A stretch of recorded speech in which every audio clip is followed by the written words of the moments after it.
ఈరోజు బొబ్బిలిలో జరుగుతున్నటువంటి రా కదిలిరా కార్యక్రమం చూస్తా ఉంటే బొబ్బిలి కోట దద్దరిల్లే విధంగా సమావేశమైనటువంటి అటు తెలుగుదేశం పార్టీ ఇటు జనసేన పార్టీ నాయకత్వానికి కార్యకర్తలకి ఇంకో పక్క విజయనగరం జిల్లా ప్రజానీకానికి పేరు పేరున మనస్ఫూర్తిగా నమస్కారాలు, అభినందనలు, శుభాభినందనలు. ఈ జిల్లాకు ఒక ప్రత్యేకత ఉంది. సాహితీ సాంస్కృతిక కేంద్రం ఈ విజయనగరం జిల్లా. తెలుగు జాతి మేలు కొలిపినటువంటి గురిజాడ అప్పారావు ఇక్కడే పుట్టాడు. మన నాయకుడికి స్ఫూర్తినిచ్చిన వ్యక్తి గురిజాడ అప్పారావు గారని చెప్పి కూడా నేను మీకు తెలియజేస్తున్నా. కలియుగ భీముడు కోడి రామమూర్తి, హరికథ పితామహుడు ఆదిభట్ల నారాయణదాసు కూడా ఇక్కడే పుట్టారు. ప్రముఖ గాయకులు మీరు చూస్తే సుశీల కానీ ఘంటసాల కానీ విజయనగరంలో అక్కడే మ్యూజిక్ కాలేజీలో ప్రాక్టీస్ చేశారంటే అది ఈ జిల్లా మనకిచ్చిన వారసత్వం. అలాంటి జిల్లా. అక్కడి నుంచి ఇక్కడికి వస్తే మీరు చూస్తే వీరత్వానికి ప్రతీక బొబ్బిలి తాండ్ర పాపారాయుడు. ఆ సాహసాన్ని ఇప్పుడుండే యువత చూపించాల్సిన అవసరం ఉంది. ఇటు బొబ్బిలి కోటలో ఉండే రాజులు కానీ, అటు ఒకప్పుడు విజయనగరం రాజులు కానీ ప్రజల కోసం పనిచేశారు.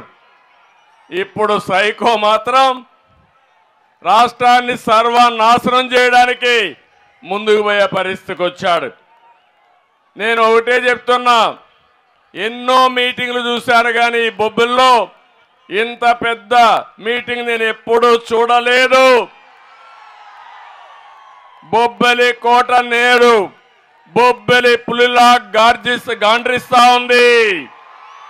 ఈ గర్జనకు తాడేపల్లి పిల్లి బయట వచ్చే పరిస్థితి కూడా ఉండదని మీకు అందరికీ విజ్ఞప్తి చేస్తున్నా. ఒక విషయం మీరందరూ గుర్తుపెట్టుకోవాలి. నేను ఈరోజు ఇక్కడికి వచ్చింది రాష్ట్రంలో ఒక చైతన్యం తేవడానికి. రా కదిలిరా అనే ఒక కార్యక్రమానికి పిలిపించాను. ఇది నా కోసరమో, పవన్ కళ్యాణ్ కోసరమో, తెలుగుదేశం పార్టీ కోసరమో, జనసేన పార్టీ కోసరం కాదు. 5 కోట్ల ప్రజల యొక్క భవిష్యత్తు కోసం నేను ఇచ్చిన పిలుపుని మీ అందరికీ తెలియజేస్తున్నా. ఒక్కసారి మీరందరూ కూడా నెమరు వేసుకోవాల్సిన అవసరం ఉంది. 91లో మనకు ఆర్థిక సంస్కరణలు వచ్చాయి. ఒకప్పుడైతే రోడ్లు కూడా సరిలేని పరిస్థితిలో మనం అందరం అవస్థపడేవాళ్ళం. ఆ ఆర్థిక సంస్కరణలు అందిపుచ్చుకున్న పార్టీ తెలుగుదేశం పార్టీ. ఈరోజు మీరందరూ ఉన్నారు, సెల్ ఫోన్లు వాడి నా మీటింగ్లన్నీ రికార్డ్ చేసి లైవ్ పెట్టి మీ ఇంటికి చూపించుకుంటున్నారు. ఆ టెలికమ్యూనికేషన్ కూడా నాంది పలికిన పార్టీ తెలుగుదేశం పార్టీ. టెక్నాలజీ అంటే ఏ విధంగా ఉండాలో ఐటీకి ప్రాముఖ్యత ఇచ్చి ఈరోజు ప్రపంచం అంతా కూడా తెలుగువారు బ్రహ్మాండంగా రాణిస్తున్నారంటే అది ముందు చూపుతో తీసుకున్న నిర్ణయం అని చెప్పి నేను మీకు తెలియజేస్తున్నా. ఇంకో పక్కన యువత ఉన్నారు. మీకు అవకాశాలు ఇస్తే, మిమ్మల్ని సరిగా నడిపిస్తే ప్రపంచంలోనే అగ్రజాతిగా తెలుగు జాతిని తయారు చేసే సామర్థ్యం మా తమ్ముళ్లకు ఉంది. అలాంటి ఈ రాష్ట్రంలో తెలుగు జాతి మీరు చూస్తే ఈరోజు హైదరాబాద్ ఉంది. అడుగడుగున నా ప్రగాఢ ముద్ర కనపడుస్తుంది. హైదరాబాద్లో ఎవ్వరూ కాదనలేరు. అది నాకు గర్వకారణం. తెలుగు జాతి కోసం నేను ఆ రోజు కష్టపడ్డాను. దాని ఫలితాలు ఈరోజు ప్రజలు అనుభవించే పరిస్థితికి వచ్చారు. ఐటీ చేసిన వాళ్ళు ప్రపంచంతో వెళ్ళారు. ఇటీవల నాకు కష్టం వస్తే 80-90 దేశాల్లో నాకు సంఘీభావాన్ని తెలియజేశారంటే అది ఈరోజు తెలుగువాడి సత్తా ప్రపంచం మొత్తం. కానీ ఇక్కడ మాత్రం ఆంధ్రప్రదేశ్ రాష్ట్రంలో ఒక విషయం మీరు గుర్తుపెట్టుకోవాలి. ఈ 5 సంవత్సరాల్లో ఎంత వెనకబడిపోయాం ఒక్కసారి మీరు ఆలోచించుకోవాలి. అంటే ఈ ప్రభుత్వం రాతి యుగం వైపు నడిపిస్తా ఉంది. నేను అనుకున్నది మిమ్మల్ని స్వర్ణ యుగం వైపు నడిపించి మీ భవిష్యత్తు బంగారు భవిష్యత్తు చేయాలని, మీ పిల్లలు మీరు ఆనందంగా ఉండాలని నా కోరిక అని చెప్పి నేను మీకు తెలియజేస్తున్నా. అందుకే అడుగుతున్నా మిమ్మల్ని అందరినీ, రాతి యుగం వైపు పెడతారా అని అడుగుతున్నా. స్వర్ణ యుగం కోసం నాతో నడుస్తారా? నడుస్తామంటే గట్టిగా చప్పట్లు కొట్టి హర్షాన్ని ఆమోదాన్ని తెలియజేయండి. నేను ఎందుకు ఈ మాట చెప్తున్నానంటే ఈ రాష్ట్రంలో అడుగడుగున అన్యాయం, అడుగడుగున దౌర్జన్యాలు. ఈరోజు మనకు నిన్నే జనవరి 1వ తారీఖు చేసుకున్నాం. నూతన సంవత్సరానికి స్వాగతం పలికాం. ఈ నూతన సంవత్సరంలో స్వర్ణ యుగం కోసం నేను సంకల్పం చేశా. నాకు ఏ మాత్రం మనం లేదు. రాబోయే భవిష్యత్తు ప్రపంచం మొత్తం తెలుగు జాతిదే, అదే స్వర్ణ యుగం అని చెప్పి కూడా నేను మీకు తెలియజేస్తున్నా. అదే మరి సంక్రాంతి వస్తా ఉంది. తొందరలోనే ఇంక 4 రోజుల్లో మీ అందరికీ సంక్రాంతి శుభాకాంక్షలు కూడా తెలియజేస్తున్నా. మనకు ఒక గొప్ప వారసత్వం ఉంది. సంక్రాంతి అంటే పెద్ద పండుగ. ఈ పెద్ద పండుగ రోజున మనం అందరం కూడా మంచి పంటలు వస్తాయి. కొత్త పంటలు, పిండి వంటలు ఇవన్నీ చేసుకుని కుటుంబ సభ్యులు ఎక్కడున్నా గ్రామానికి వచ్చి ఆనందంగా గడిపే సందర్భం ఇది. మన సాంప్రదాయంలో మన పెద్దల్ని ఒకసారి తలుచుకోవడం, వాళ్ళకు నివాళులు అర్పించడం, పశువులను కూడా పూజించడం, నేచర్ కూడా ప్రకృతిని కూడా ఆరాధించడం అనేది మన సంస్కృతి సాంప్రదాయాలు. ఇది ప్రపంచంలో ఎవ్వరికీ లేని వారసత్వం. నేను అడుగుతున్నా, ఈరోజు మీరు పండగ చేసుకునే పరిస్థితిలో ఉన్నారా తమ్ముళ్ళు, ఆడబిడ్డలు అని అడుగుతున్నా. అన్ని ధరలు పెరిగిపోయినాయా లేదా? నిత్యావసర వస్తువుల ధరలు పెరిగాయా లేదా? ఏమమ్మా, పప్పు పెరిగింది, బియ్యం పెరుగుతానే ఉంది, వంట గ్యాస్ పెరిగింది, ఉప్పు పెరిగింది, నూనె పెరిగింది, అన్ని పెరిగాయా లేదా? అన్ని ధరలు పెరిగాయి అని వాడు చేలిపైకెత్తండి. అంటే నేనున్నప్పుడు క్రిస్మస్ గిఫ్ట్ ఇచ్చాను, మీ అందరికి జ్ఞాపకం ఉందా అని అడుగుతున్నా. సంక్రాంతి కానుక ఇచ్చారు, జ్ఞాపకం ఉందా అని అడుగుతున్నా. దేనికోసం ఇచ్చానని మీరు ఆలోచిస్తే, డబ్బులుండే వాళ్లే కాదు, పేదవాడు కూడా పండగ జరుపుకోవాలి, ఆనందంగా జరుపుకోవాలి, పిండి వంటలు చేసుకోవాలి. కడాన నెయ్యి కూడా మీకు ఇచ్చి, పెద్దవాడు నెయ్యి తినడమే కాదు, పేదవాడు కూడా పప్పు నెయ్యితో పండగ చేసుకోవాలని సంకల్పం చేసిన పార్టీ తెలుగుదేశం పార్టీ. అన్నిది చేశారు. ఇంకో పక్కన మీరు ఒకసారి చూస్తే 1-2 కాదు, ఈరోజు ఒక్కసారి చూడండి. ఆ రోజు నేను మీ ఫేర్ ప్రైస్ షాపుల్లో 8 రకాల వస్తువుల్ని చౌక ధరకి ఇచ్చాం. ఈరోజు ఒక్క బియ్యం తప్ప ఏమీ రావడం లేదు, అంతే కదమ్మా. ఇంకో పక్క మీరు చూస్తే పేదవాడు ఎక్కడన్నా భోంచేయాలంటే అన్నా క్యాంటీన్ తీసుకొచ్చాను. ఉదయం పూట 5 రూపాయలు, మధ్యాహ్నం పూట 5 రూపాయలు, రాత్రికి 5 రూపాయలు, 15 రూపాయలు ఖర్చు పెట్టుకుంటే కడుపు నిండా అన్నం పెట్టిన పార్టీ తెలుగుదేశం పార్టీ. అన్నా క్యాంటీన్ మూసేశారు. చాలా సంతోషం. ఇక్కడైతే బేబీ నాయన గారు అయితే అన్నా క్యాంటీన్ మూసేసిన నేనున్నానని ఈరోజు అన్నా క్యాంటీన్ ఇక్కడ తెరిపించి బ్రహ్మాండంగా రన్ చేస్తున్నారు. నేను వారికి ఒకటి హామీ ఇస్తున్నా, ప్రభుత్వం వస్తానే మళ్ళా అన్నా క్యాంటీన్ ప్రారంభించే బాధ్యత తెలుగుదేశం పార్టీది. ఒక బొబ్బిల్లోనే కాదు, రాష్ట్రం మొత్తం పెడతాం. అన్ని అవసరమైతే అన్ని నియోజకవర్గాల్లో పెడతాం, మండల హెడ్ క్వార్టర్లో పెడతాం. పేదవాడికి అన్నం పెట్టడం మన బాధ్యత. ఆ కార్యక్రమానికి శ్రీకారం చుడతామని చెప్పి నేను మీకు తెలియజేస్తున్నా. ఇంకో పక్క సంక్షేమ కార్యక్రమాలు ఉన్నాయి.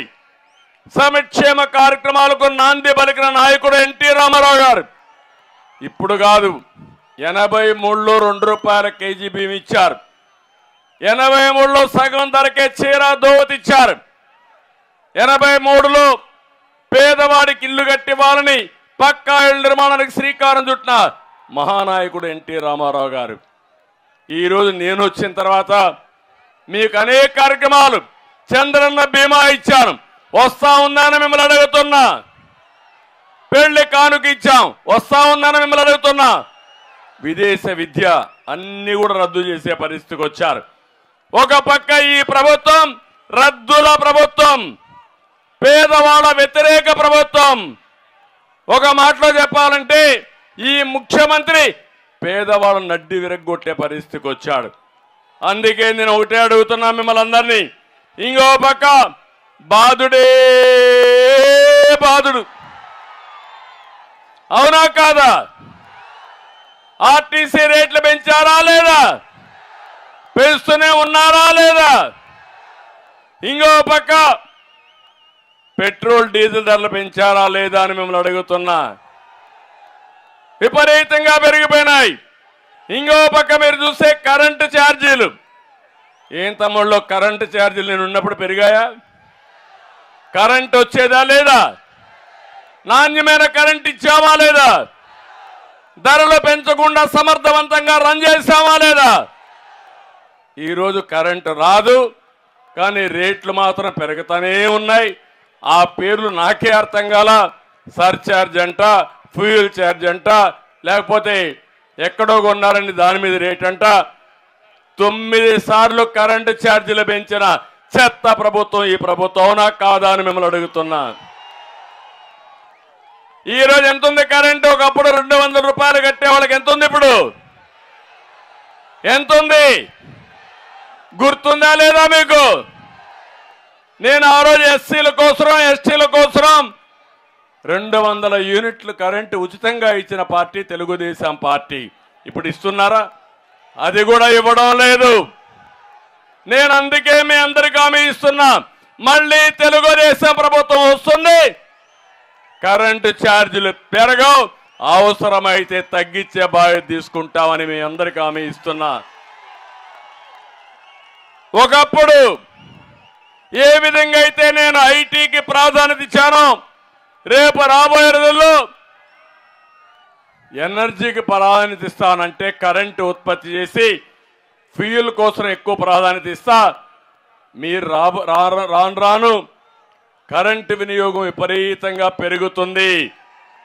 మనం సోలార్, విండ్ ఎనర్జీ కూడా తయారు చేసుకోవచ్చు. మీ ఇంట్లోనే మీరు కరెంటు ఉత్పత్తి చేసుకోవచ్చు. మీ వ్యవసాయ పంప్ సెట్ పెట్టుకుంటే అక్కడనే కరెంటు ఉత్పత్తి చేసుకునే అవకాశం ఉంటుంది. అందుకే విజయనగరం జిల్లాకు నేను ఆ రోజు సోలార్ పంప్ సెట్లని 50,000 ఇచ్చిన విషయం మరొక్కసారి మీకు గుర్తు చేస్తున్నా. ఇలాంటి వినూత్నమైన కార్యక్రమాలకు ఆ రోజే ముందుకు పోయాం. కాబట్టి మీ కార్లు కానీ, మోటార్ బైకులు కానీ, ట్రాక్టర్లు కానీ ఇవన్నీ కూడా ఎలక్ట్రికల్ వచ్చే అవకాశం ఉంటుంది. ఇకపోతే మా తమ్ముళ్ళు ఉన్నారు. ఏం తమ్ముళ్ళు, కొంతమంది మందిబాబులు కూడా ఉన్నారు. కష్టపడతారు, సాయంత్రం అలసిపోతారు, ఒక క్వార్టర్ బాటిల్ వేసుకొని పడుకోవాలనుకుంటారు, అవునా కాదా? మీ బలహీనత ఈ ముఖ్యమంత్రికి అర్థమైపోయింది. అందుకే బాధుడే బాధుడు. ₹50 ఎంత తమ్ముడు? ఇప్పుడు క్వార్టర్ బాటిల్ 200. 150 రూపాయలు ఎవరికి పోతున్నాయి? ఎవరికి పోతున్నాయి? మీకు కోపం రావడం లేదా? ఇంకా అందులో కూడా కొత్త కొత్త బ్రాండ్ తెచ్చాడు. బూమ్ బూమ్ అంట. నాకైతే తాగే అలవాట్లేదు. ఎప్పుడు పేర్లు మా తల్లి చెప్తా ఉంది, శాశ్వతంగా పైకి పోతారు. ఆడపిల్లల మంగళ సూత్రాలు తెంపే దుర్మార్గుడు ఈ జగన్మోహన్ రెడ్డి అని చెప్పి నేను మీకు తెలియజేస్తున్నా. మీ ఆరోగ్యంతో ఆడుకుంటున్నాడు, మీ జీవితాలతో ఆడుకుంటున్నాడు, మిమ్మల్ని ఆర్థికంగా చితగొడుతున్నాడు. మళ్ళీ చెప్పిన తప్పు చెప్పకుండా చెప్తున్నాడు. ఇప్పుడు ఏమంటున్నాడు? మీకు ఎన్నికల ముందు వచ్చినప్పుడు చెప్పాడు, జ్ఞాపకం ఉందా మీకు? మద్యపాన నిషేధం పెడతా అన్నాడా లేదా? నేను మద్యపాన నిషేధం చేయకపోతే మీ ఓటు అడగని చెప్పాడా లేదా? ఇప్పుడు ఆ మాట ఎత్తున్నాడా? ఓటు అడిగే హక్కుందా ఇతనికి? కాదు. మీరు రాబోయే 25 ఏళ్ళు తాగుతానే ఉండాలంట. 25,000 కోట్ల రూపాయలు అప్పు తెచ్చాడు. ఒకవేళ మగవాళ్ళు తాకపోతే బలవంతంగా తాగిస్తారు. బానిసత్వం అలవాటు చేసే మనస్తత్వం ఈ ముఖ్యమంత్రి అని చెప్పి కూడా నేను మీకు తెలియజేస్తున్నా. అంతేకాకుండా ఈరోజు ఇలాంటి కార్యక్రమాలు మనం చూస్తే చెత్త మీద కూడా పన్నేశాడు. ఎక్కడ చూసినా విపరీతమైన అనర్థాలకు దారితీశాడు. ఈరోజు దేశంలోనే పెట్రోల్ డీజిల్లో అధికంగా ఉండే రాష్ట్రంలో నెంబర్ 1 మంది, అత్యధికంగా రైతుల అప్పుల్లో ఉండే రాష్ట్రం నెంబర్ 1 మంది. జగన్ ఒక అప్పుల అప్పారావు. 13 లక్షల కోట్ల రూపాయలు అప్పు చేశాడు. ఎవరు కడతారు? జగన్మోహన్ రెడ్డి కడతాడా? ఓడిపోతే ఎక్కడికి బారిపోతారో తెలియదు, పట్టుకు రావాల మళ్ళా మనం. కానీ 13 లక్షల కోట్లు మనమే కట్టాలి. అవునా కాదా అని మిమ్మల్ని అడుగుతున్నా. ఇంకో పక్కన గంజాయి డ్రగ్స్ లో మాత్రం మనమే టాప్. మీరు ఒక విషయం గుర్తుపెట్టుకోవాలి, ఎవరైనా గంజాయికి అలవాటు అయితే ఆ పిల్లలు మన పిల్లలు కాదు, మన కంట్రోల్లో ఉండరు. ఇంకా ప్రతి ఒక్క ఆడబిడ్డను కోరుతున్నా, మీరందరూ గుర్తుపెట్టుకోవాలి, మన పిల్లల్ని మనం కాపలా కాయలేం. బయట పోయినప్పుడు ఎవడైనా గంజాయి అలవాటు నేర్పిస్తే ఇంకా జీవితాంతం అతను మన చేతుల్లో ఉండడు. మనం పోగొట్టుకోవాలి. ఇంత దుర్మార్గం జరిగితే ఏ రోజు ఒక్క రోజైనా సరే గంజాయి లేకుండా చేయడానికి సమీక్ష చేశాడా ఈ ముఖ్యమంత్రి? ఇది న్యాయమా అని మిమ్మల్ని అడుగుతున్నా. ఇంత దుర్మార్గుడు వదిలిపెడతారా అని మిమ్మల్ని అడుగుతున్నా. ఇంకో పక్క విద్యుత్ రేట్లు, మద్యం రేట్లు, ఇసుక ధరల్లో కూడా మనమే టాప్. ఎన్నికల ముందు మీకు ఒక మాట చెప్పాడు, జ్ఞాపకం ఉందా? నేను ఉచిత ఇసుక ఇస్తా ఉంటే దాన్ని విమర్శించాడు, కావాలని అపవాదులేశాడు. ఈరోజు అడుగుతున్నా, ఇసుక ఆ రోజు చౌకగా ఉందా, ఈరోజు చౌకగా ఉందా? ఆ రోజు మీరు ట్రాక్టర్ పెట్టుకుంటే ఎక్కడైనా ఇసుక తీసుకుపోయే స్వేచ్ఛ మీకుంది. ఈరోజు ఉందా? మీ పొలంలో మట్టి మీ ఇంటికి పొడిగి లెవెల్ చేసుకోవాలన్నా ఆ మట్టి కూడా మొరం కూడా మీరు తీసుకుపోలేకపోతున్నారంటే ఎంత దుర్మార్గుడో మీరు గుర్తుపెట్టుకోవాల్సిన అవసరం ఉంది. రాష్ట్ర ఖనిజ సంపద దోచేస్తున్నాడు. నాకు అర్థం కాల, వీళ్ళు అన్నం తింటారా ఇసుక తింటారో నాకైతే అర్థం కావడంలా. నిద్రలేస్తే ఇదే పని. ఇంకో పక్క కోర్టు ధిక్కరణ కేసులో ఏపీ నెంబర్ 1. మా తమ్ముళ్ళు ఉన్నారు ఇక్కడే. తమ్ముళ్ళు జాబులు వచ్చాయా? వచ్చాయా అని అడుగుతున్న తమ్ముళ్ళని. ఏం చెప్పాడు? జనవరిలో జాబ్ క్యాలెండర్. 5 ఏళ్ళు అయిపోయిందా? పోగాలం వచ్చిందా? పోయే రోజు దగ్గర పడ్డాయా? 5 ఏళ్ళు మీకు ఉద్యోగాలు ఇచ్చాడా అని మిమ్మల్ని అడుగుతున్నా. డిఎస్సి పెట్టాడా అని మిమ్మల్ని అడుగుతున్నా. డిఎస్సి పెట్టడు, ఉద్యోగాలు లేవు. కడాన మీరు చూస్తే ఎంత దుర్మార్గం అంటే ఉండే పరిశ్రమలు కూడా పారిపోయినాయి. వాళ్ళకు వాటాలు అడిగాడు. ఎక్కడికక్కడ వాటాలు అడిగితే ఈ రాష్ట్రం కాకపోతే ఇంకొక రాష్ట్రం అని వాళ్ళు కూడా పారిపోయే పరిస్థితికి వచ్చారు. అంటే మొత్తం ఒకటే చెప్తున్న, జాబు రావాలంటే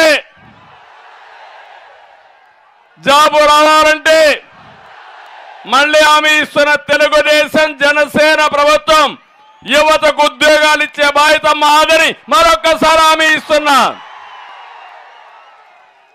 ప్రతి ఒక్క తల్లి, ప్రతి ఒక్క తండ్రి పిల్లల్ని బాగా చూసుకుంటాం.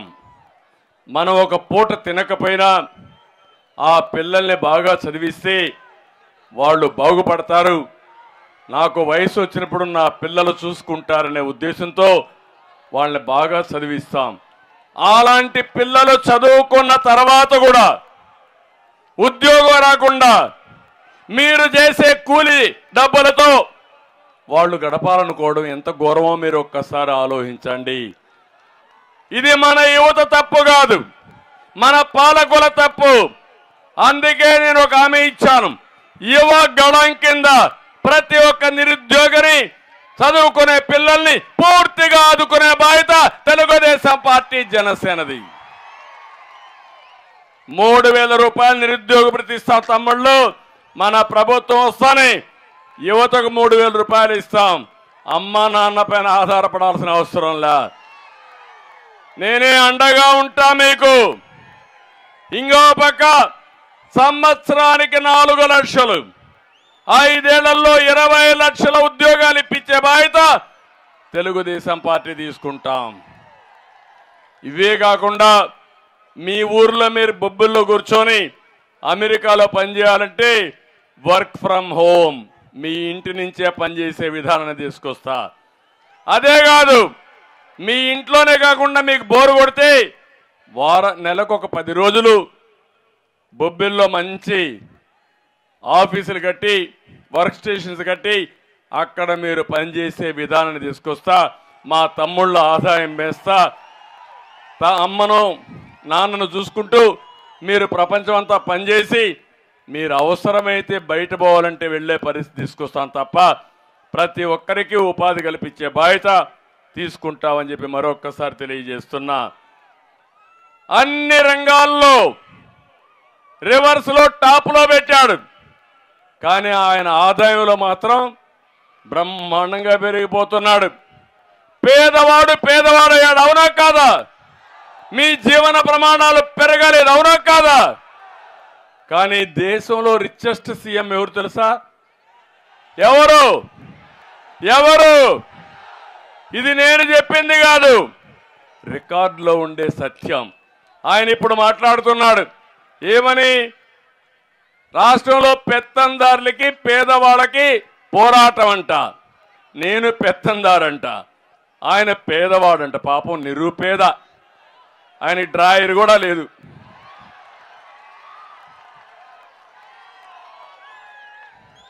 పేపర్ లేదు, టీవీ లేదు, బంగ్లాలు లేవు, ప్యాలెస్లు లేవు, బట్టలు లేవు.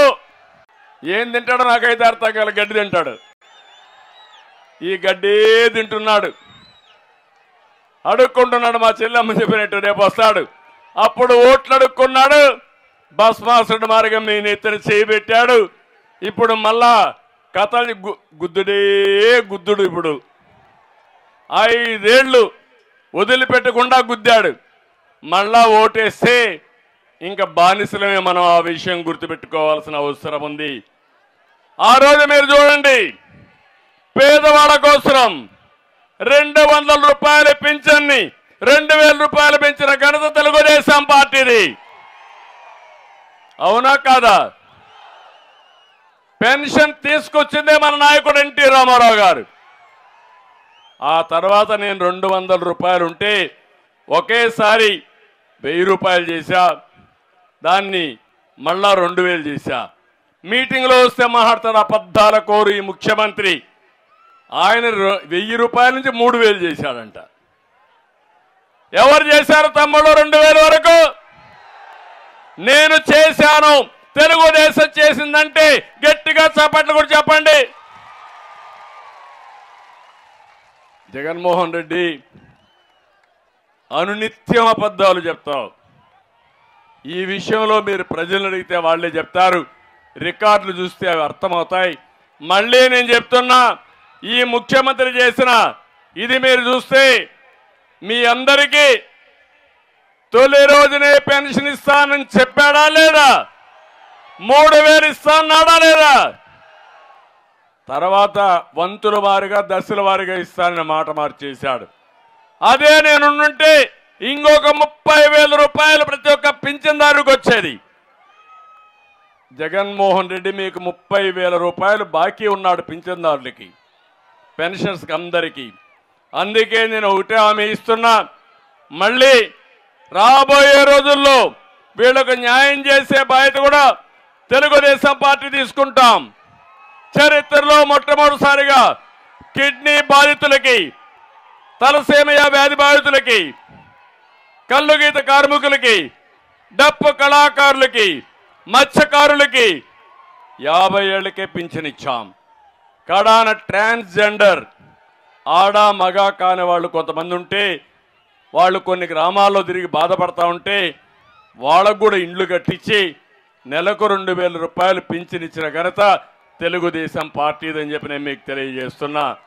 అది మానవత్వం. ఇంకో పక్కన మొత్తం ఇసుక వల్ల చాలా మంది ఇబ్బంది పడ్డారు. ఈరోజు ఒకే ఒక విషయం నేను మిమ్మల్ని కోరుతున్నా, ఉత్తరాంధ్ర తెలుగుదేశం పార్టీకి కంచు కోట, వెనుకబడిన వర్గాలుండే ప్రాంతం ఇది.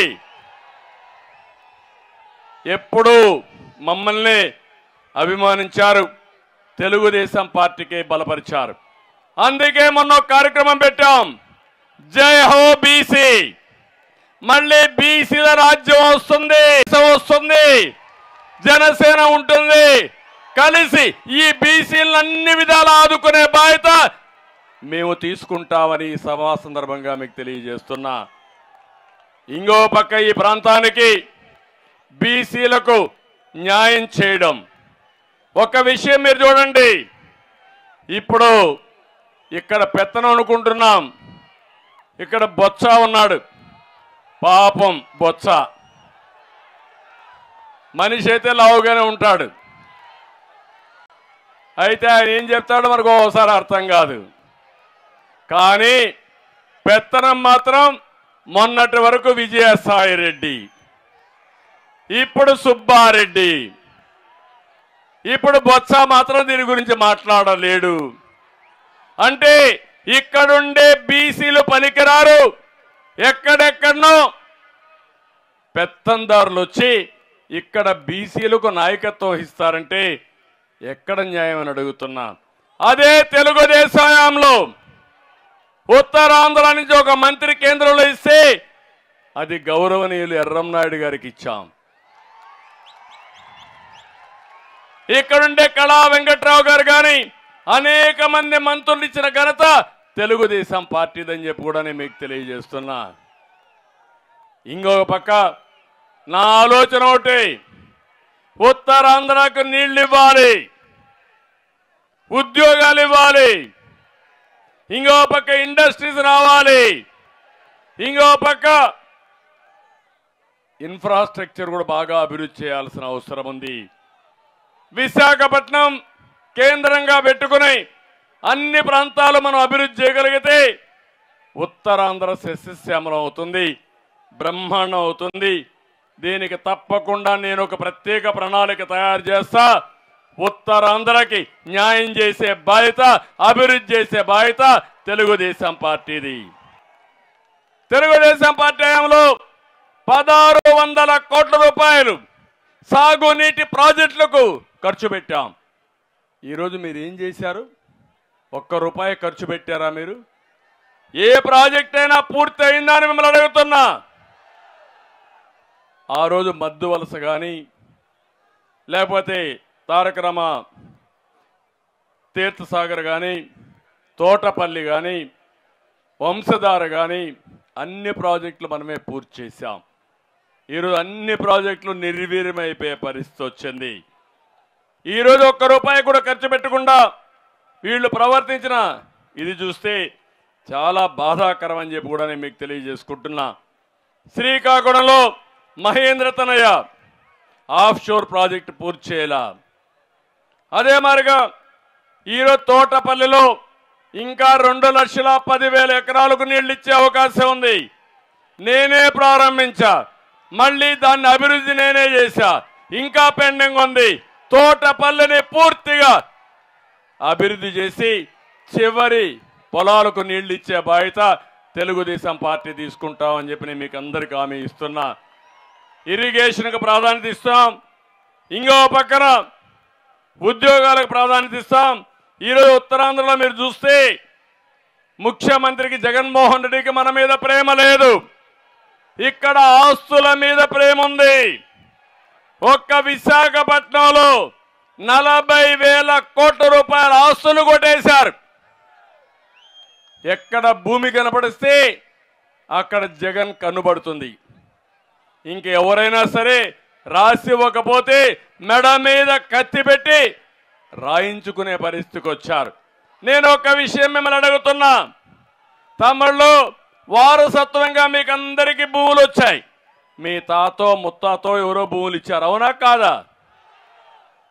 పట్టాదారు పాస్బుక్ ఉంది మీకు, దానిపైన ఎవరి ఫోటో? ఎవరి ఫోటో? అంటే మీ తాత తరపున బంధువా? మీ అమ్మ తరపున బంధువా? నీ ఆస్తి పైన ఆయన బొమ్మేంటి అడగరా మీరు? మీకు ఆమోదయోగ్యమా అని అడుగుతున్నా. ఒక దుర్మార్గుడి ఫోటో పెట్టుకొని మీరు నిద్రలేసి చూడాల. ఈయన వెంకటేశ్వర స్వామి, అది కూడా చెప్తున్నారు ఆయనే యేసు ప్రభు. ఎక్కడికి పోతారో నాకైతే అర్థం కావడం. ఆయన పంపించారంట యేసు ప్రభు, ఈయన పంపించాడంట. ఇంకో పక్క మీరు ఒకసారి చూస్తే మీ భూమి సర్వే చేస్తున్నారు, సర్వే చేసి రాళ్లు నాటుతారు. ఆ రాళ్ల పైన ఎవరు ఫోటోయా? ఇది సైకో కాకపోతే ఏంటి? ఇంకో పక్క నిన్న మంత్రి చెప్తున్నాడు భూరక్షణ చట్టం అంట. భూరక్షణ కాదు, భూభక్షణ చట్టం వస్తా ఉంది. అది అమలైతే మీ భూమి మీది కాదు, మీ ఇల్లు మీది కాదు. అందులో చాలా భయంకరమైన క్లాసులు పెట్టారు. నీ భూమి సైకో వేరే వాళ్ళ పేరు మార్చేస్తే మీరు ఎంఆర్ఓ కంప్లైంట్ చేయడానికి కూడా వీలు కాదు, ఆర్టీఓ కూడా అధికారం లేవు, మున్సిపల్ కోర్టు కూడా లేదు. నేరుగా హైకోర్టు పోవాలి. హైకోర్టు పోతే ఎన్నేళ్ళు పడుతుందో మీరే గుర్తుపెట్టుకోండి. అంటే మన భూమి, మన పట్టాదారు పాస్ పుస్తకం పైన ఈయన బొమ్మ వేసుకున్నాడు. ఇప్పుడేం చేస్తున్నాడు? సర్వే పేరుతో మన పొలం చుట్టూ రాళ్లు పెట్టి ఆయన బొమ్మ వేసుకుంటున్నాడు. పోతే పోయాడు అనుకున్నాం. కడాన మీ రికార్డులు తారుమారు చేసి, చట్టాలని తారుమారు చేసి అది కూడా కొట్టేయాలని ప్రయత్నం చేస్తున్నాడు. నేను ఒకటే చెప్తున్నా, భూరక్షణ చట్టం కాదు, ఇది భూభక్షణ చట్టం. తెలుగుదేశం పార్టీ ఎట్టి పరిస్థితుల్లో దీన్ని ఆమోదించాం, క్యాన్సిల్ చేస్తాం. కొత్తగా మిమ్మల్ని అందరినీ ఉండే చట్టాలే చాలు. ప్రజల ఆస్తులకు రక్షణ లేని చట్టాలు మనకెందుకని అడుగుతున్నా. లాయర్స్ అంతా పెద్ద ఎత్తున పోరాటం చేస్తున్నారు, ప్రజలంతా వద్దంటున్నారు. కానీ నిన్న ఈ జిల్లాలో ఒక ఆయన పెద్ద నాయకుడు ఉన్నాడు.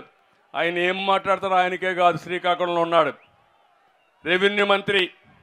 ఆయన మాట్లాడుతున్నాడు ప్రపంచంలో ఉండే టెక్నాలజీ అంతా తీసుకొచ్చారంట. ఈయన టెక్నాలజీ అంటే ఏంటో నాకు తెలియదు, నాకు నేర్పిస్తారు టెక్నాలజీ గురించి. టెక్నాలజీ దుర్మార్గుల చేతుల్లో ఉంటే మన జీవితాలు ఇంక ఉండవు తమ్ముళ్ళు. ఎందుకంటే ఇంత మునుపు మీ దగ్గర రికార్డు ఉండేది, ఇప్పుడు రికార్డు కూడా లేదు. ఒక్క నెంబర్ మార్చి మీ భూమి 22A కింద ఉంది, ఇది నీ భూమి కాదు, ఎల్లయ్య భూమిని ఆయన పేరు రాసేస్తే ఇంకా మన పని అయిపోయింది. ఇంక రికార్డే లేదు, డిస్ప్యూటే లేదు. అలాంటి దుర్మార్గమైన కార్యక్రమాలు చేస్తున్నారు. ప్రజల్ని బానిసలుగా చేయాలనుకుంటున్నారు. అందుకే నేను మిమ్మల్ని అందరినీ కోరుతున్నా, ఇది గుర్తుపెట్టుకొని జాగ్రత్తగా ఉండమని చెప్పి కోరుతున్నా. ఇంకో పక్క విజయనగరంలో గిరిజన యూనివర్సిటీ తెస్తే ఎప్పుడో పూర్తి కావాల్సింది ఇంకా పూర్తి కాకుండా ఆడిచ్చే పరిస్థితికి వచ్చారు. భోగాపురం ఎయిర్పోర్టు ఎప్పుడో పూర్తి కావాల్సింది ఆడుకొని ఇప్పుడు కూడా పూర్తి కాని పరిస్థితి. బావనపాడు నేను పోర్టు ప్రారంభిస్తే దాని పేరు మార్చి మూలపేటను మార్చి మళ్ళీ శంకుస్థాపన చేసి డబ్బులకు కక్కుర్తిపడి అమ్ముకునే పరిస్థితికి వచ్చాడు. విశాఖపట్నం నేను ఆర్థిక రాజధానిగా తయారు చేయాలని, ఐటీ క్యాపిటల్గా తయారు చేయాలని, టూరిజం హబ్గా తయారు చేయాలని నేను ముందుకు పోతే దాన్ని గంజాయి క్యాపిటల్గా, క్రైమ్ క్యాపిటల్గా తయారు చేసే పరిస్థితికి వచ్చాడు. ఇవన్నీ చాలా బాధేస్తుంది ఇవన్నీ చూస్తూ ఉంటే. ఇంకో పక్క నేను ఒకటే అంటున్నా, మిమ్మల్ని అందరూ ఉన్నారు ఇక్కడ, అమరావతి మన రాజధాని మీ అందరి ఆమోదయోగ్యంతో చేశాం. కావాలని తప్పుడు ప్రచారం పెట్టి 3 రాజధానులని 3 ముక్కలాటాడి ఈరోజు అసలే రాజధాని లేకుండా చేసిన దుర్మార్గుడు ఈ జగన్మోహన్ రెడ్డి. ఈ విషయం కూడా మీరు గుర్తుపెట్టుకోవాల్సిన అవసరం ఉంది. నేను అందుకనే ఇంకొక పక్క మీరు చూస్తే ఇప్పుడు కొత్త ఓడిపోతామని అర్థమైపోయింది, సినిమా అయిపోయింది. ఓడిపోతారా లేదా వైఎస్ఆర్ కాంగ్రెస్ పార్టీ? ఓడిపోతారు అంటే చేలిపైకి చెప్పండి. వాళ్ళు ఓడిపోతే రాష్ట్రం గెలుస్తుంది, పార్టీలు కాదు. ఈ పోరాటం సైకో జగన్ కి 5 కోట్ల ప్రజల భవిష్యత్తు కోసం జరిగే పోరాటం. ఈ పోరాటంలో రాష్ట్రం గెలవాలన్నా సైకో గెలవాలన్నా అని మిమ్మల్ని అడుగుతున్నా. రాష్ట్రం గెలవాలన్నా లేదా? అందుకే ఇది అర్థమైపోయింది, సీన్ తెలిసిపోయింది. అందుకే ఇప్పుడు ఏం చేస్తాడు, ఎమ్మెల్యేలు మార్చేస్తున్నాడు. ఎప్పుడన్నా చూసారా ఎమ్మెల్యేలు ట్రాన్స్ఫర్ చేయడం? చూసారా అని మిమ్మల్ని అడుగుతున్నా. ఈ ముఖ్యమంత్రి ఎటుంటాడంటే అందితే జుట్టు, అందకపోతే కాళ్ళు, అంతే కదా. మొన్నటి వరకు ఏం చేశాడు, 38 మంది ఎమ్మెల్యేలని లిస్ట్ ఇచ్చాడు, ట్రాన్స్ఫర్లు చేశాడు. దాంట్లో మంత్రులందరినీ ట్రాన్స్ఫర్ చేసి కొంతమందికి సీట్ ఇవ్వాల. కోడిగుడ్డు మంత్రి ఉన్నాడు ఇక్కడ, ఐటీ అంటే కోడిగుడ్డు అంటాడు. ఇప్పుడు ఆయనకి సీటే లేదు.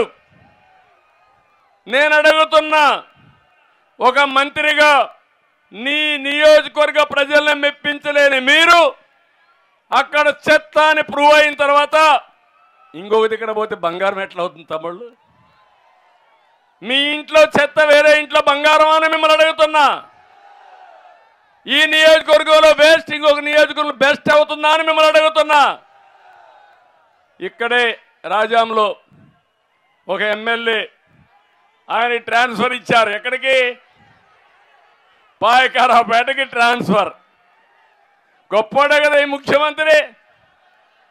అయితే ఆయనకు కావలసిన అగ్రవర్ణాలు చెయ్యలేడు. వాళ్ళు తంతారు, వాళ్ళు పట్టుకుని కాళ్ళు పట్టుకొని అడుక్కుంటున్నాడు, బాబు నువ్వు మాత్రం ఉండాయా అని వాళ్ళని అడుక్కుంటున్నాడు. అంటే ఒక వెనుకబడిన వర్గాలకు సంబంధించిన వ్యక్తులు, ఒక షెడ్యూల్ కులాలకు సంబంధించిన వ్యక్తులు నాయకులు కాకూడదు. ఎవరిని నాయకత్వాన్ని ఇవ్వనీయకుండా చేసే దుర్మార్గమైన ఆలోచన. ఇదే సామాజిక న్యాయం, ఆ సామాజిక యాత్ర కూడా ఇదే. అందుకే నేను ఒకటే చెప్తున్నా, మీకు 80 మంది అన్నారు ఎమ్మెల్యేలు 80 చోట్ల ఓడిపోతున్నారంటే ఇంకా గవర్నమెంట్ మందే తమ్ముళ్ళు, దాని గురించి ఆలోచనే లేదు. కానీ అట్లా అని చెప్పి మీరు కానీ ఎక్కువ నమ్మకంతో ఇంట్లో పడుకుంటే ఈ దుర్మార్గులు దొంగ ఓట్లు కూడా చేర్పించడానికి పోయారు. నిన్ననే కేంద్ర ఎన్నికల కమిషన్ వచ్చింది, నేను పవన్ కళ్యాణ్ గారు వెళ్ళాం, వాస్తవాలన్నీ చెప్పాం. వాళ్ళే ఆశ్చర్యపోయారు. ఇంతవరకు మా జీవితంలో ఇన్ని కంప్లైంట్సే చూడలేదు, ఇదేంటి ఇక్కడ ప్రభుత్వం ఇట్లుందని కడాన కలెక్టర్ని ఎస్పీల్ని గట్టిగా నిలదీసే పరిస్థితికి వచ్చారు. నేను ఒకే మాట అడుగుతున్నా మిమ్మల్ని, మీ ఓటు కూడా మీరు చూసుకునే పరిస్థితి వచ్చిందంటే ఈ రాష్ట్రంలో ఓట్లకు కూడా దొంగలు పడ్డారు, నేరస్తులు వచ్చారు. మళ్ళీ మళ్ళీ కోరుతున్నా, ఎన్నికలయ్యే వరకు అప్రమత్తంగా ఉండండి, ఎప్పటికప్పుడు చెక్ చేయండి. తమిళ్లో యువత ఒక పని చేయండి, సైకిల్ ఎక్కండి, తెలుగుదేశం జనసేన జెండాలు పట్టుకోండి, ఇంటింటికి వెళ్ళండి, ప్రజా చైతన్యం తీసుకురండి. అదే మరి ఒక గ్లాసు కూడా తీసుకెళ్ళండి, నీళ్లు తాగాలనుకుంటే ఆ గ్లాస్ కూడా ఉపయోగపడుతుంది, చేయాలి. కాబట్టి ఈ ప్రజా చైతన్యం కోసం మళ్ళీ ఇలాంటి దుర్మార్గుడు వస్తే ఏమవుతుందో చెప్పాల్సిన అవసరం మీకు అందరికీ ఉంది. ఎంత ఇదంటే కొత్త కొత్త అవార్డులు ఇస్తున్నాడు. ఎక్కువ తిడితే బూత్ శ్రీ, ఇంకా ఎక్కువ తిడితే బూత్ రత్న, బూత్ భూషణ్, బూత్ సామ్రాట్. ఎవడెక్కువ బూతులు తిడితే వాడికి ఎమ్మెల్యే సీటు, ఎవడెక్కువ బూతులు తిడితే వాడికి ఎంపీ సీటు. పోటీ చంద్రబాబు, పవన్ కళ్యాణ్, లోకేష్. తిట్టు నీకు పదవి ఇస్తా, తిట్టు నీకు సీట్లు ఇస్తా. ఇది రోత రాజకీయం అవునా కాదా అని మిమ్మల్ని అడుగుతున్నా. మీరు ఆమోదిస్తారా అని మిమ్మల్ని అడుగుతున్నా. ఎన్ని వేల కేసులు పెట్టారు, ఎంతవరకు చేశారో మీరే చూశారు.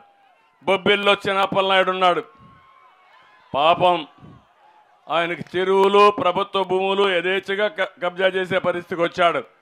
ఆయనకు అన్నీ కావాలి. అంగన్వాడీ టీచర్లు ధర్నాలు చేస్తూ ఉంటే ఒళ్ళు బలిసి చేస్తున్నారని బలిసిన మాటలు మాట్లాడుతున్నాడు. అంటే అంగన్వాడీలు పనిచేసేది, పోరాటం చేసేది కడుపు కోసం పోరాటం చేస్తున్నారు. నేను ఇచ్చా వాళ్ళకు 4,000 5,000 ఉంటే 12,000 10,000 రూపాయలు ఇచ్చిన ఘనత తెలుగుదేశం పార్టీది. వాళ్ళు జీతాలు పెంచమంటే వాళ్ళు ఎస్మా చట్టాన్ని తీసుకొని ఉద్యోగాలు తీసేస్తాడంట. నీ ఉద్యోగమే తీసిపోతున్నారు రేపు ఎల్లుండో. వాళ్ళ ఉద్యోగాలు ఏం తీస్తావు నువ్వు? అందుకే హామీ ఇస్తున్నా, ఎవరైతే ఆందోళన చేసే ప్రతి ఒక్కరి యొక్క న్యాయమైన కోరికలను పరిష్కరించే బాధ్యత తెలుగుదేశం జనసేన తీసుకుంటామని వారందరికీ హామీ ఇస్తున్నా. ఇంకో పక్క విజయనగరం ఎమ్మెల్యే అట్లే ఉన్నాడు.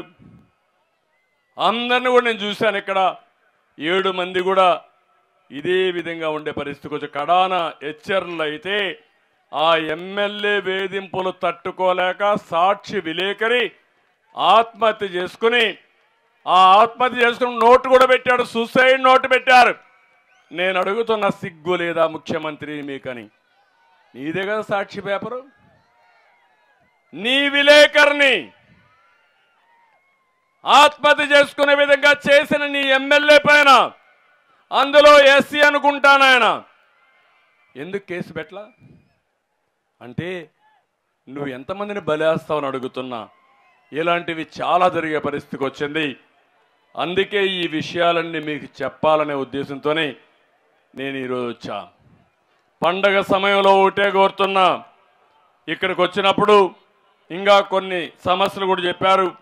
బొబ్బిల్లో అన్నా క్యాంటీన్ నేనే చెప్పా పెడతామని చెప్పి, విజయనగరం కార్పొరేషన్ పరిధిలో తాగునీటి సమస్య పరిష్కరిస్తాం. విజయనగరంలో మనం కట్టిన 4,000 టిట్కో ఇండ్లు రంగేసుకున్నాడు రంగుల పిచ్చోడు, ఇల్లు మాత్రం పూర్తి చేయలా. మళ్ళీ పూర్తి చేసే బాధ్యత తెలుగుదేశం పార్టీ తీసుకుంటాం.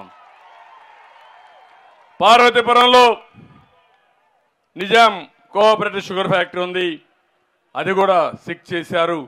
దాన్ని కూడా ఏ విధంగా పరిష్కారం చేయాలో చేసే బాధ్యత తీసుకుంటాం. ఇక్కడే ఒక రైతు బజార్ ఎప్పుడో పెట్టాను నేను, రైతు బజార్లు. ఆ రైతు బజార్ కావాలని కోరారు.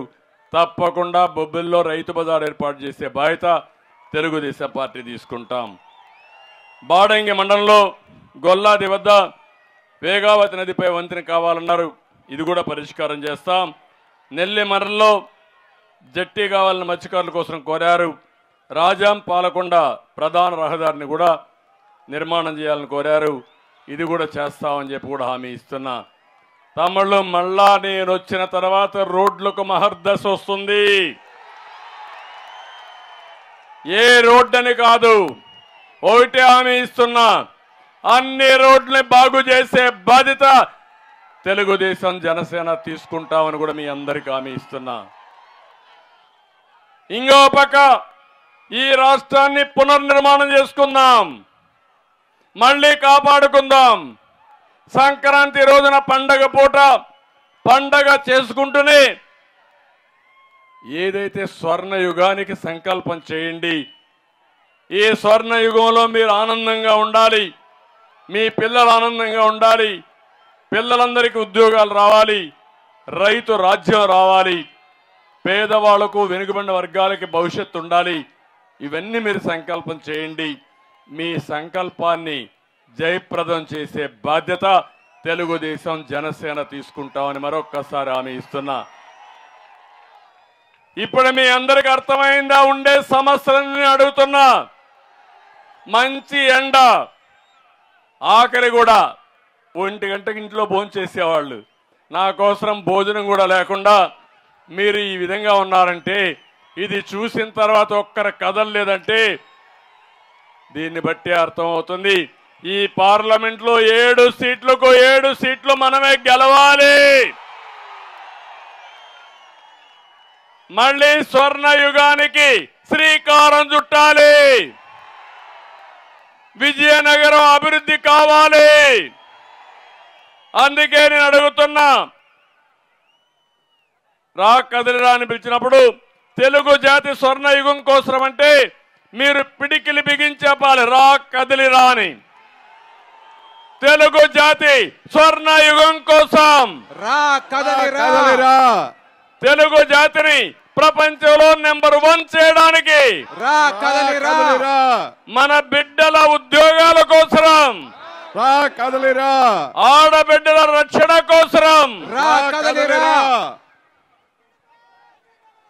ఉత్తరాంధ్ర రక్షణ కోసం రా కదిలిరా, రైతాంగ సమస్యల పరిష్కారం కోసం రా కదిలిరా, రాష్ట్రాన్ని కాపాడుకుందాం. తెలుగు జాతి స్వర్ణ యుగం కోసం రా కదిలిరా. చాలా సంతోషం. అందుకనే మిమ్మల్ని అడుగుతున్నా, తెలుగుదేశం జనసేన ఐక్యత వర్ధిల్లాలి. నేను తెలుగుదేశం జనసేన అంటాను, మీరు ఐక్యత వర్ధిల్లాలని గట్టిగా చెప్పాలి. తెలుగుదేశం జనసేన ఐక్యత వర్ధిల్లాలి, తెలుగుదేశం జనసేన ఐక్యత వర్ధిల్లాలి, తెలుగుదేశం జనసేన ఐక్యత వర్ధిల్లాలి. ఎన్టీఆర్ అమర్ హై, ఎన్టీఆర్ అమర్ రహే, ఎన్టీఆర్ అమర్ రహే, ఎన్టీఆర్. అమర్ రహే. చాలా సంతోషం, తృప్తిగా వెళుతున్నా. మంచి మధ్యాహ్నం మీటింగు. మీరు చూపించిన అభిమానం నా గుండెల్లో శాశ్వతంగా పెట్టుకుంటా, మీ రుణం తీర్చుకుంటా. నాకు ఏ కోరికలు లేవు. నేను ముఖ్యమంత్రిగా 14 ఏళ్లున్నా, 30-40 సంవత్సరాలుగా ఎమ్మెల్యేగా ఉన్నా, రాజకీయ జీవితంలో ఉన్నా. మీరు చూపించే అభిమానం నాలో ఎప్పుడు కూడా ఇంకా ఏదో చెయ్యాలి, ఈ రాష్ట్రాన్ని బాగు చేయాలి, మీరందరూ ఆనందంగా ఉండాలని ఏకైక తపన తప్ప ఇంకోటి కాదు. ఆ రోజు చేసిన పనులకు ఈరోజు తెలంగాణ బాగుండే పరిస్థితి వస్తూ ఉంది, ఆంధ్రప్రదేశ్ నష్టపోయే పరిస్థితి వచ్చింది. విభజన కంటే దుర్మార్గుడి పాలనలో రాష్ట్రం బలైపోయింది. అలాంటి రాష్ట్రాన్ని మళ్ళీ ఘాట్లో పెట్టే బాధ్యత అందరం కలిసి తీసుకుందామని మీ అందరినీ కోరుకుంటూ ముందుకు రావాల్సిందిగా పిలిపిస్తూ అందరికీ నమస్కారాలు. జై హింద్.